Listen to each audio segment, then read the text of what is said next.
ఎన్నికలు దగ్గర పడుతున్న కొద్దీ ఏపీలో రాజకీయాలు ఆసక్తికరంగా మారుతున్నాయి. ప్రధాన పార్టీలన్నీ అభ్యర్థులను ఖరారు చేసే పనిలో పడ్డారు.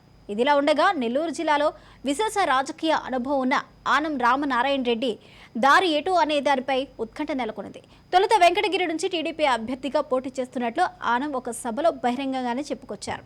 దీంతో ఆనం స్థానంలో మరో అభ్యర్థి పుట్టం బ్రహ్మానందరెడ్డి లైన్ క్లియర్ అయినట్లుగా పార్టీ వర్గాల్లో చర్చ జరుగుతుంది. దీంతో పోటీ చేసేందుకు ఆనం ఆసక్తి చూపాలంటూ టాక్ వినిపిస్తుంది.